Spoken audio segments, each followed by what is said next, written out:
Is that what happened to you in your books?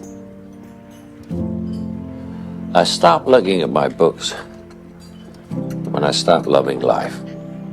Why did you stop loving life? Well, you don't love life itself. You love places, animal, people, memories, food, literature, music. And sometimes you meet someone who requires all the love you have to give.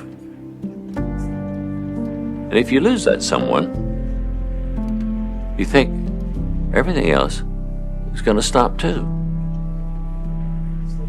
But everything else just keeps on going. Girardeau said you can miss a single being, even though you're surrounded by countless others. Those people are like extras. They cloud your vision. They're a meaningless crowd. They're an unwelcome distraction. So, you seek oblivion in solitude.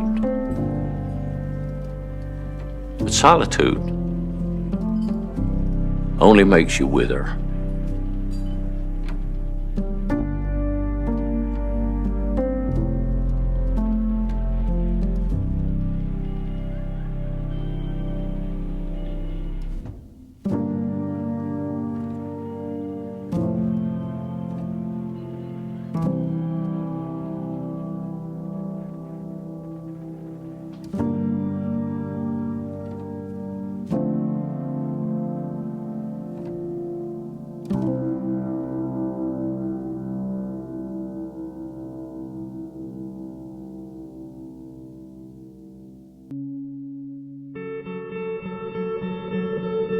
If they want to, they will. If they wanted to, they would have.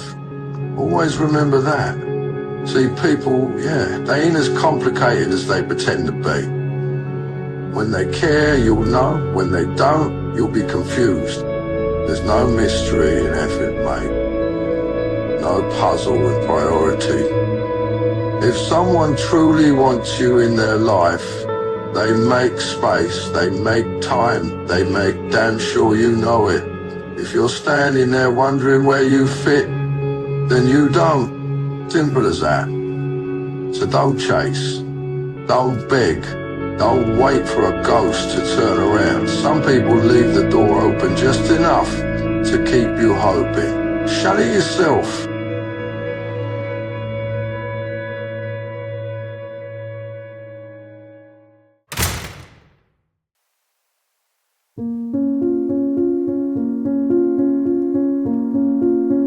There comes a time in every person's life when they reach the end of themselves, a moment when the heart is crushed beneath the weight of trials too heavy to bear.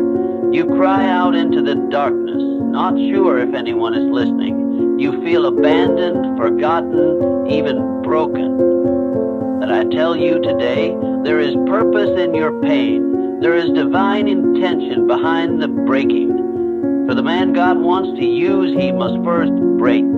This world teaches us to avoid pain, to run from hardship, to numb ourselves with distraction and deny the struggle. But God operates differently. He does not waste pain. He uses it. He molds us through it. He prepares his vassals in the furnace of affliction, not in comfort. If you've been broken, if you've walked through the fire, it may be because heaven has called your name. The man who stands tall in the purpose of God has known the valley. He's tasted sorrow. He's wrestled with despair. But in the depths of that breaking, God is near.